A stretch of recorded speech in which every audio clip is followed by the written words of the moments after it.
وہ بھی ایسے ہی رقص کرتا رہا تھا، مگر ایمار کی مہندی پر وہ پچھلے 7 سالوں میں اتنا لمبا ذہنی سفر طے کر چکا تھا کہ وہاں اس ہجوم کے درمیان خالی بازو کھڑے کرنا بھی اس کے لیے دشوار تھا۔ قدرے بے بس مسکراہٹ کے ساتھ وہ اسی طرح ہجوم کے درمیان کھڑا رہا۔ پھر اس نے انیتا کے کان میں کہا، انیتا میں ڈانس بھول چکا ہوں، پلیز لیٹ می گو، بڑائی مہربانی مجھے جانے دو، تم کرنا شروع کرو، آ جائے گا، انیتا نے جواباً اس کے کندھے پر ہاتھ رکھتے ہوئے کہا۔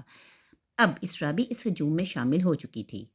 میں نہیں کر سکتا، تم لوگ کرو، میں انجوائے کر رہا ہوں، مجھے جانے دو۔ اس نے مسکراتے ہوئے نکلنے کی کوشش کی۔ اسرا کی آمد نے اس کوشش میں کامیاب کر دیا۔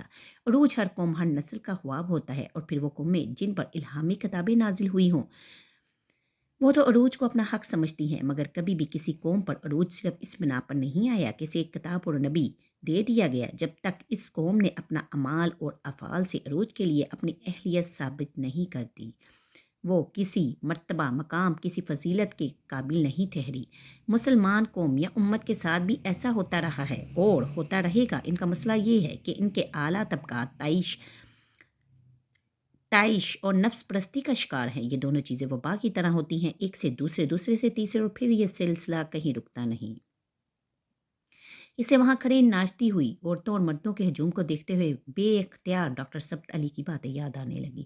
مومن عیاش نہیں ہوتا، نہ تب جب وہ آیا ہوتا ہے اور نہ جب وہ حکمران ہوتا ہے۔ اس کی زندگی کسی جانور یا کیڑے مکوڑے کی زندگی جیسی نہیں ہوتی۔ کھانا پینا، اپنی نسل کو آگے بڑھانا اور فنا ہو جانا، یہ کسی جانور کی زندگی کا انداز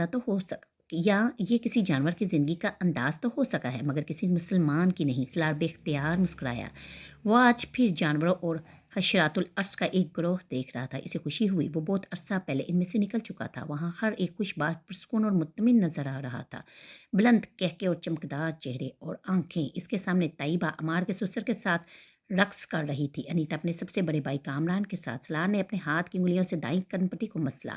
شاید یہ تیز میوزک تھا یا پھر اس وقت اس کا ذہنی اضطراب اسے اپنی کنپٹی میں ہلکی سی درد کی لہریں گزرتی ہوئی محسوس ہوئی۔ اپنے گلاسز اتار کر اس نے بائیں ہاتھ سے اپنی دونوں آنکھیں مسلی۔ دوبارہ گلاسز آنکھوں پر لگاتے ہوئے اس نے مڑ کر راستہ تلاش کرنے کی کوشش کی۔ کچھ جہد کے بعد وہ اپنی جگہ چھوڑتے ہوئے اس دائرے سے نکلنے میں کامیاب ہو گیا۔ اسے باخوشی راستہ دے دیا گیا۔ کدھر جا رہے ہو؟ بے ہنگم شور میں طیبہ نے بلند آواز میں جانے سے پہلے اس کا بازو پکڑ کر پوچھا۔ وہ ابھی رقص کرتے کرتے کچھ تھک کر اس کے پاس کھڑی ہوئی تھی۔ ان کا سانس پھولا ہوا تھا۔ ممی، میں ابھی آتا ہوں نماز پڑھ کر، آج رہنے دو۔ سلار مسکرایا، مگر اس نے جواب میں کچھ کہا نہیں، بلکہ نفی میں اپنا سر ہلاتے ہوئے نرمی سے ان کا ہاتھ اپنے بازو سے ہٹا دیا۔ وہ اب باہر نکلنے کی تگ و دو کر رہا تھا۔ یہ کبھی نارمل نہیں ہو سکتا۔ زندگی کو انجوائے کرنا بھی ایک آرٹ ہے، اور یہ آرٹ اس بیوقوف کو کبھی نہیں آئے گا۔ انہوں نے اپنے تیسرے بیٹی کی پشت کو دیکھتے ہوئے قدرے افسوس سے سوچا۔ سلار نے اس ہجوم سے نکل کر بے اختیار سکون کی سانس لی تھی۔ وہ جس وقت نماز پڑھنے کے لیے اپنے گھر سے گیٹ کے باہر نکل رہا تھا، سنگر اس وقت بھی گانے میں مصروف تھے۔ اس وقت مسجد کی طرف جانے والا وہ اکیلا تھا۔ شاید گاڑیوں کی لمبی قطاروں کے درمیان سے سڑک پر چلتے ہوئے وہ مسلسل ڈاکٹر سبت علی کے بارے میں سوچ رہا تھا۔ وہ سینکڑوں کے اس مجمع کے بارے میں بھی سوچ رہا تھا جو اس کے گھر پر ناچ گانے میں مصروف تھے۔ مسجد میں کل 14 لوگوں نے باجماعت نماز ادا کی تھی۔ پاکستان آنے کے بعد اسلام آباد اپنی پوسٹنگ کے دوران وہ سکندر عثمان کے گھر پر ہی رہتا رہا۔ لاہور آنے کے بعد بھی کسی پوش علاقے میں کوئی بڑا گھر رہائش کے لیے منتخب کرنے کی بجائے اس نے فرقان کی بلڈنگ میں ایک فلیٹ کرائے پر لینے کو ترجیح دی۔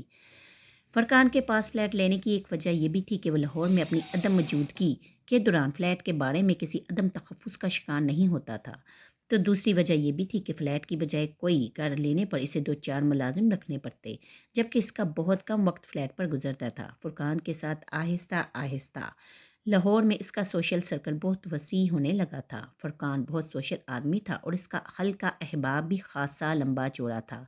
وہ سلار کے موڈ اور ٹیمپرمنٹ کو سمجھنے کے باوجود اسے وقتاً فوقتاً اپنے ساتھ مختلف جگہوں پر کھینچتا رہتا۔ وہ اس رات فرقان کے ساتھ اس کے کسی ڈاکٹر دوست کی ایک پارٹی اور محفل غزل میں شرکت کے لیے گیا تھا۔ وہ ایک فارم پر ہونے والی پارٹی تھی۔ اس نے سلار کو مدعو کر لیا اور محفل غزل کا سن کر وہ انکار نہیں کر سکا۔ فارم پر شہر کی ایلیٹ کلاس کا اجتماع تھا۔ وہ ان میں سے اکثریت کو جانتا تھا۔ وہ اپنے شناسا کچھ لوگوں کے ساتھ باتیں کرنے لگا۔ ڈنر چل رہا تھا اور انہی باتوں کے دوران اس نے فرقان کی تلاش میں نظر دوڑائی۔ وہ کہیں نظر نہیں آ رہا تھا۔ سلار ایک بار پھر کھانے میں مصروف ہو گیا۔ کھانے کے بعد اسے چند لوگوں کے ساتھ فرقان کھڑا نظر آ گیا۔ وہ بھی اس طرح پڑ گیا۔ آؤ سلار میں تمہارا تعارف کرواتا ہوں۔ فرقان نے اس کے قریب آنے پر چند جملوں کے تبادلے کے بعد کہا، یہ ڈاکٹر رضا ہیں، گنگا رام ہاسپٹل میں کام کرتے ہیں، چائلڈ اسپیشلسٹ ہیں۔ سلار نے ہاتھ ملایا، یہ ڈاکٹر جلال انصر ہیں۔ سلار کو اس شخص سے تعارف کی ضرورت تو نہیں تھی۔ فرقان اب کیا کہہ رہا تھا وہ سن نہیں پایا۔ اس نے جلال انصر کی طرف ہاتھ بڑھا دیا۔ دونوں کے درمیان بہت رسمی سا مصافحہ ہوا۔ جلال انصر نے بھی یقیناً اسے پہچان لیا تھا۔ سلار وہاں ایک اچھی شام گزارنے آیا تھا، مگر اس وقت اسے محسوس ہوا کہ وہ ایک اور بری رات گزارنے آیا تھا۔ یادوں کا ایک سیلاب تھا جو ایک بار پھر ہر بند توڑ کر اس پر چڑھائی کر رہا تھا۔ وہ سب اب اس طرف جا رہے تھے جہاں بیٹھنے کا انتظام کیا گیا تھا۔ اس کے ساتھ اب فرقان تھا۔ جلال انصر اب اس سے کچھ آگے دوسرے ڈاکٹرز کے ساتھ تھا۔ سلار نے ستے ہوئے چہرے کے ساتھ اس کی پشت کو دیکھا۔ دشت تنہائی میں اے جانے جہاں لرزاں ہیں تیری آواز کے سائے، تیرے ہونٹوں کے سراب۔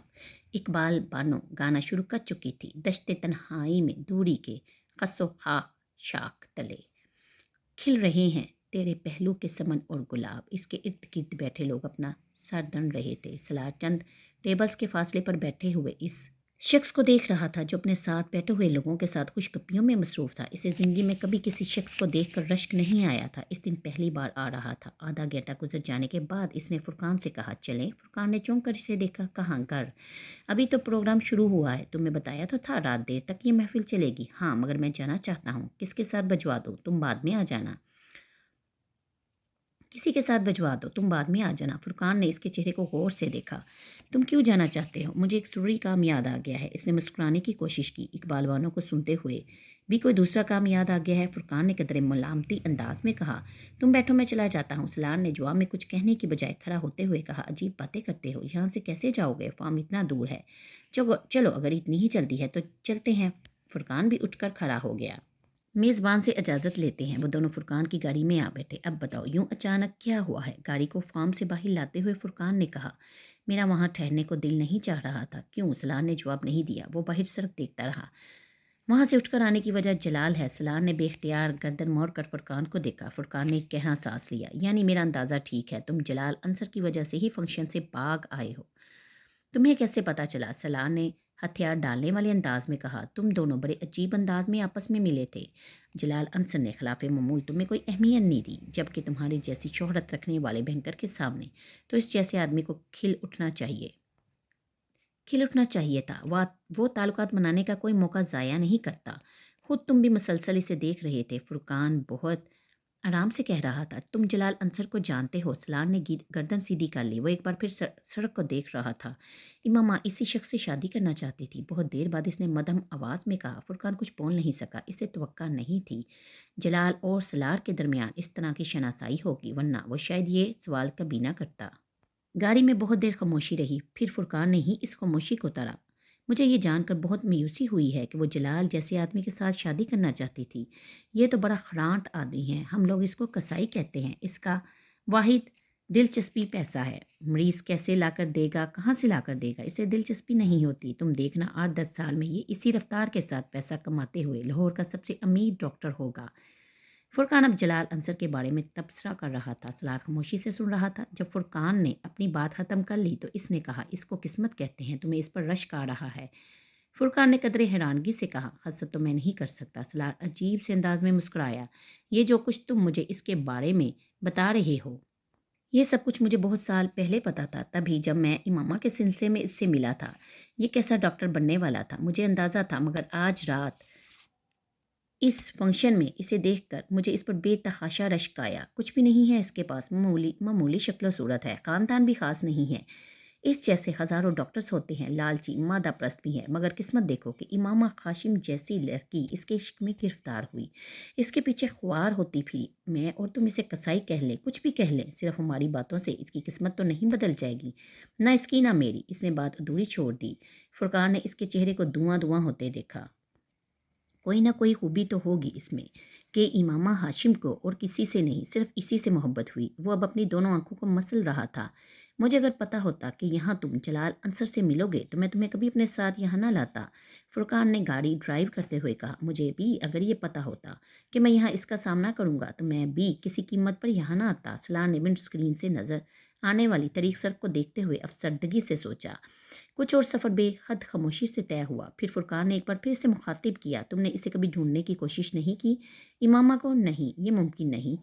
کیوں؟ میں اسے کیسے ڈھونڈ سکتا ہوں؟ کئی سال پہلے ایک بار میں نے کوشش کی تھی، کوئی فائدہ نہیں ہوا، اور اب تو یہ اور بھی مشکل ہے۔ تم نیوز پیپر کی مدد لے سکتے ہو، اشتہاروں سے اس کے بارے میں۔ سلار نے قدرے خفگی سے کہا، وہ تو پتہ نہیں ملے یا نہ ملے، لیکن اس کے گھر والے مجھ تک ضرور پہنچ جائیں گے۔ شک تو ان کو مجھ پر پہلے بھی تھا، اور فرض کرو میں ایسا کچھ بھی کر لوں تو نیوز پیپر میں کیا اشتہار دوں، کیا کہوں؟ اس نے سر جھٹکتے ہوئے کہا۔ پھر اسے بھول جاؤ، فرقان نے بڑی سہولت سے کہا۔ کوئی سانس لینا بول سکتا ہے؟ سلار نے ترکی بترکی کہا۔ سلار، اب بہت سال گزر گئے ہیں، تم آخر کتنی دیر اس طرح اصلاح حاصل عشق میں مبتلا رہو گے؟ تمہیں اپنی زندگی کو دوبارہ پلان کرنا چاہیے۔ تم اپنی ساری زندگی امامہ ہاشم کے لیے تو ضائع نہیں کر سکتے۔ میں کچھ بھی ضائع نہیں کر رہا، نہ زندگی کو، نہ وقت کو، نہ اپنے آپ کو۔ میں اگر امامہ ہاشم کو یاد رکھے ہوئے ہوں، میں تو صرف اس لیے کیونکہ میں اسے بلا نہیں سکتا، یہ میرے بس میں نہیں ہے۔ مجھے اس کے بارے میں سوچنے سے بہت تکلیف ہوتی ہے، لیکن میں اس تکلیف کا عادی ہو چکا ہوں۔ وہ میری پوری زندگی کو ڈومینیٹ کرتی ہے۔ وہ میری زندگی میں نہ آتی تو میں آج یہاں پاکستان میں تمہارے ساتھ نہ بیٹھا ہوتا۔ سلار سکندر کہیں اور ہوتا، یا شاید ہوتا ہی نہیں۔ مجھ پر اس کا بہت قرض ہے۔ جس آدمی کے مقروض ہو، اس کو چٹکی سے پکڑ کر اپنی زندگی سے کوئی باہر نہیں نکال سکتا۔ میں بھی نہیں کر سکتا، سلار نے دو ٹوک انداز میں کہا۔ فرض کرو وہ دوبارہ نہ ملے پھر؟ فرقان نے اس کی بات کے جواب میں کہا۔ یک لخت گاڑی میں خاموشی چھا گئی۔ بہت دیر بعد سلار نے کہا، میرے پاس اس سوال کا کوئی جواب نہیں ہے، کسی اور موضوع پر بات کرتے ہیں۔ اس نے بڑی سہولت سے بات بدل دی۔ چند سالوں میں فرقان کی طرح اس نے بھی گاؤں میں بہت کام کیا تھا، اور فرقان کی نسبت زیادہ تیز رفتاری سے، کیونکہ فرقان کے برعکس وہ بہت زیادہ اثر و رسوخ رکھتا تھا۔ اس نے چند سالوں میں اس گاؤں کی حالت بدل کر رکھ دی تھی۔ صاف پانی، بجلی اور بڑی سڑک تک جاتی ایک پختہ سڑک اس کے پہلے 2 سالوں کی کارکردگی تھی۔ تیسرے سال وہاں ڈاک خانہ، محکمہ زراعت کا دفتر اور فون کی سہولت آئی تھی، اور چوتھے سال اس کے اپنے ہائی اسکول میں سپہر کی کلاسز میں ایک NGO کی مدد سے لڑکیوں کے لیے دستکاری سکھانے کا آغاز کیا گیا۔ گاؤں کی ڈسپنسری میں ایمبولینس آ گئی، وہاں کچھ اور مشینری نصب کی گئی۔ فرقان کی طرح یہ ڈسپنسری بھی اس نے اپنے وسائل سے اسکول کے ساتھ ہی شروع کی تھی، اور اسے مزید بہتر بنانے میں فرقان نے اس کی مدد کی تھی۔ فرقان کے برعکس اس کی ڈسپنسری میں ڈاکٹر کی عدم دستیابی کا کوئی مسئلہ نہیں تھا۔ اس کی ڈسپنسری کا باقاعدہ آغاز ہونے سے بھی پہلے ایک ڈاکٹر اس کی کوششوں کی وجہ سے وہاں موجود تھا۔ اسکول پر ہونے والے تمام اخراجات اسی کے تھے، لیکن ڈسپنسری کو قائم کرنے اور اسے چلانے کے لیے ہونے والے اخراجات اس کے کچھ دوست برداشت کر رہے تھے۔ یونیسیف میں کام کے دوران بنائے ہوئے کانٹیکٹ اور دوستیاں اب اس کے کام آ رہی تھی، اور وہ انہیں استعمال کر رہا تھا۔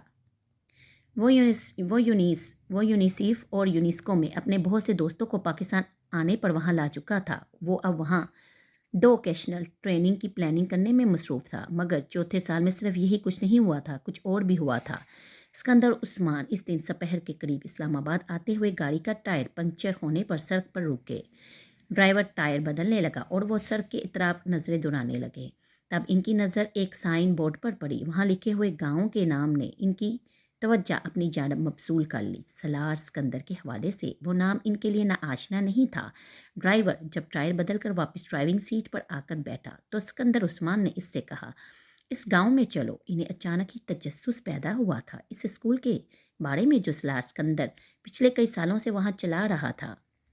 پکی سڑک پر تیز رفتاری سے گاڑی چلاتے ہوئے 10 منٹ میں وہ گاؤں کے اندر موجود تھے۔ آبادی شروع ہو چکی تھی، کچھ کچی پکی دکانیں نظر آنے لگی تھی، شاید یہ گاؤں کا کمرشل ایریا تھا۔ یہاں نیچے اتر کر کسی سے پوچھو کہ سلار سکندر کا اسکول کہاں ہے۔ سکندر عثمان نے ڈرائیور کو ہدایت دی۔ اس وقت انہیں یاد آیا تھا کہ اس نے کبھی ان کے سامنے اسکول کا نام نہیں لیا تھا، اور جہاں ان کی گاڑی موجود تھی وہاں آس پاس کسی اسکول کے آثار نظر نہیں آ رہے تھے۔ گاؤں کے لوگوں کے لیے چند سال پہلے سکندر عثمان کی گاڑی بے حد اشتیاق یا تجسس کا باعث بنتی، مگر پچھلے کچھ سالوں میں سلار اور فرقان کی وجہ سے وہاں وقتاً فوقتاً گاڑیوں کی آمد ہوتی رہتی تھی۔ یہ پہلے کی طرح ان کے لیے تعجب انگیز نہیں رہی تھی، مگر وہ گاڑی وہاں سے ہمیشہ کی طرح گزر جانے کی بجائے جب وہاں کھڑی ہو گئی تو یکدم لوگوں میں تجسس پیدا ہوا۔ سکندر عثمان کی ہدایت پر ڈرائیور نیچے اتر کر پاس کی ایک دکان کی طرف گیا اور وہاں بیٹھے چند لوگوں سے اسکول کے بارے میں پوچھنے لگا۔ یہاں سلار سکندر صاحب کا کوئی اسکول ہے؟ سلیک کے بعد اس نے پوچھا۔ ہاں جی ہے، یہ اسی سڑک پر آگے دائیں طرف موڑ مڑنے پر بڑی سی عمارت ہے، ایک آدمی نے بتایا۔ آپ ان کے دوست ہیں؟ اس آدمی نے جواب کے ساتھ سوال بھی کیا۔ نہیں، میں ان کے والد کے ساتھ آیا ہوں۔ والد؟ اس آدمی کے منہ سے بے ساختہ نکلا اور وہاں بیٹھے ہوئے تمام لوگ یکدم سکندر عثمان کی گاڑی کی طرف دیکھنے لگے۔ پھر اس آدمی نے اٹھ کر ڈرائیور سے ہاتھ ملایا۔ سلار صاحب کے والد آئے ہیں، بڑی خوش قسمتی ہے، اس آدمی نے کہا، پھر ڈرائیور کے ساتھ گاڑی کی طرف آنے لگا۔ وہاں بیٹھے ہوئے باقی لوگ بھی کسی معمول کی طرح اس کے پیچھے آئے۔ سکندر عثمان نے دور سے انہیں ایک گروپ کی شکل میں اپنی طرف آتے دیکھا تو وہ کچھ الجھن کا شکار ہو گئے۔ ڈرائیور کے پیچھے آنے والے آدمی نے بڑی عقیدت کے ساتھ کھڑکی سے اپنا ہاتھ آگے بڑھایا۔ سکندر عثمان نے کچھ تذبذب کے عالم میں اس سے ہاتھ ملایا، جبکہ اس آدمی نے بڑی جوش و خروش سے دونوں ہاتھوں کے ساتھ ان سے مصافحہ کیا۔ اس کے ساتھ آنے والے دوسرے آدمی بھی اب یہی کر رہے تھے۔ سکندر کچھ الجھن کے انداز میں ان سے ہاتھ ملا رہے تھے۔ آپ سے مل کر بہت بڑی خوشی ہوئی ہے صاحب، پہلے ادیر آدمی نے عقیدت بڑے انداز میں کہا۔ آپ کے لیے چائے لائیں یا پھر بوتل؟ وہ آدمی اسی جوش و خروش سے پوچھ رہا تھا۔ ڈرائیور اب گاڑی سٹارٹ کر چکا تھا۔ نہیں، کوئی ضرورت نہیں ہے، بس راستہ ہی پوچھنا تھا، انہوں نے جلدی سے کہا۔ ڈرائیور نے گاڑی آگے بڑھا دی۔ وہ آدمی اور اس کے ساتھ کھڑے دوسرے لوگ وہیں کھڑے گاڑی کو آگے جاتے دیکھتے رہے۔ پھر اس آدمی نے قدرے مایوسی سے سر ہلایا۔ سلار صاحب کی بات اور ہے۔ ہاں، سلار صاحب کی ہی بات ہی اور ہے، وہ کچھ بھی کھائے پیے بغیر یہاں سے اس طرح جاتے تھے؟ ایک دوسرے آدمی نے تائید کی۔ وہ لوگ؟ ہاں، سلار صاحب کی اور ہی بات ہے، وہ کبھی کچھ کھائے پیے بغیر یہاں سے اس طرح جاتے تھے، ایک دوسرے آدمی نے جو تائید کی۔ وہ لوگ اب واپس قدم بڑھانے لگے۔ سلار گاؤں میں موجود چند دکانوں کے پاس ہی اپنی گاڑی کھڑی کر دیا کرتا تھا اور پھر وہاں موجود لوگوں سے ملتے ان کی پیش کردہ چھوٹی موٹی چیزیں کھاتا پیتا وہاں سے پیدل 10 منٹ میں اپنے اسکول چلا جاتا تھا۔ وہ لوگ مایوس ہوئے تھے۔ سکندر عثمان نے تو گاڑی سے اترنے تک کا تکلف نہیں کیا تھا، کھانا پینا تو دور کی بات تھی۔ گاڑی اب موڑ مڑ رہی تھی اور موڑ مڑتے ہی ڈرائیور سے مزید کچھ کہتے کہتے سکندر عثمان خاموش ہو گئے۔ پچھلی سیٹ پر بیٹھے ونڈ اسکرین کے پار نظر آنے والی وسیع اور عریض عمارت ان چھوٹے کچے پکے مکانوں اور کھلے کھیتوں کے درمیان دور سے بھی حیرت میں ڈالنے کے لیے کافی تھی۔ سکندر کو اندازہ نہیں تھا کہ وہ وہاں اتنا بڑا اسکول چلا رہا تھا، مگر ان کو دم بخود اس اسکول کی دور تک پھیلی ہوئی عمارت نے نہیں کیا تھا، بلکہ اسکول کی طرف جاتی ہوئی سڑک پر لگے اس سائن بورڈ نے کیا تھا، جس پر تیر کے ایک نشان کے اوپر جلی حروف میں اردو میں تحریر تھا: سکندر عثمان ہائی اسکول۔ ڈرائیور گاڑی اسکول کے سامنے روک چکا تھا۔ سکندر عثمان نے گاڑی سے اتر کر اس عمارت کے گیٹ کے پار عمارت کے ماتھے پر چمکتے ہوئے اپنے نام کو دیکھا۔ ان کی آنکھوں میں ہلکی سی نمی تیر گئی۔ سلار سکندر نے ایک بار پھر انہیں کچھ بولنے کے قابل نہیں رکھا تھا۔ گیٹ بند تھا، مگر اس کے دوسری طرف چوکیدار موجود تھا، جو گاڑی کو وہاں رکتے دیکھ کر گیٹ کھول رہا تھا۔ ڈرائیور جب تک گاڑی سے اترا، چوکیدار باہر آ گیا۔ صاحب شہر سے آئے ہیں، ذرا اسکول دیکھنا چاہتے ہیں، ڈرائیور نے چوکیدار سے کہا۔ سکندر عثمان ہنوز اسی اسکول میں لگے اپنے نام کو دیکھ رہے تھے۔ سلار صاحب کے حوالے سے آئے ہیں؟ چوکیدار نے پوچھا۔ نہیں، ڈرائیور نے بلا توقف کہا، ویسے ہی آئے ہیں۔ سکندر عثمان نے پہلی بار اپنی نظر ہٹا کر ڈرائیور اور پھر چوکیدار کو دیکھا۔ میں سلار سکندر کا باپ ہوں، سکندر عثمان نے مستحکم مگر بڑھائی ہوئی آواز میں کہا۔ ڈرائیور نے حیرانگی سے انہیں دیکھا۔ چوکیدار ایک دم بکھلا گیا۔ آپ سکندر عثمان صاحب ہیں؟ سکندر کچھ کہے بغیر مکینکی انداز میں گیٹ کی طرف بڑھ گئے۔ وہ شام کو جاگنگ ٹریک پر تھا جب موبائل پر سکندر عثمان کی کال آئی۔ اپنی بے ترتیب سانس پر قابو پاتے ہوئے وہ جاگنگ کرتے کرتے رک گیا اور ٹریک کے پاس ایک بینچ پر بیٹھ گیا۔ ہیلو پاپا، السلام علیکم۔ وعلیکم السلام۔ ٹریک پر ہو؟ انہوں نے اس کے پھولے ہوئے سانس سے اندازہ لگایا۔ جی، آپ کیسے ہیں؟ میں ٹھیک ہوں۔ ممی کیسی ہیں؟ وہ بھی ٹھیک ہیں۔ سلار ان کی طرف سے کچھ مزید کہنے یا پھر پوچھنے کا انتظار کرتا رہا۔ دوسری طرف اب خاموشی تھی۔ پھر چند لمحوں کے بعد وہ بولے، میں آج تمہارا اسکول دیکھ کر آیا ہوں۔ ریلی؟ سلار نے بے ساختہ کہا۔ کیسا لگا آپ کو؟ تم نے یہ سب کیسے کیا ہے؟ سلار: کیا وہ سب کچھ جو وہاں پر ہے؟ پتہ نہیں، بس ہوتا گیا۔ مجھے پتہ ہوتا تو میں آپ کو خود ساتھ لے جاتا۔ کوئی پرابلم تو نہیں ہوئی؟ سلار کو تفشیش ہوئی۔ وہاں سلار سکندر کے باپ کو کوئی پرابلم ہو سکتی ہے، انہوں نے جواباً کہا۔ سلار جانتا تھا وہ سوال نہیں تھا۔ تم کس طرح کے آدمی ہو سلار؟ پتہ نہیں، آپ کو پتہ ہونا چاہیے۔ میں آپ کا بیٹا ہوں۔ نہیں، مجھے تو کبھی بھی پتہ نہیں چل سکا۔ سکندر کا لہجہ عجیب تھا۔ سلار نے ایک گہرا سانس لیا۔ مجھے بھی کبھی پتہ نہیں چل سکا۔ میں تو اب بھی اپنے آپ کو جاننے کی کوشش کر رہا ہوں۔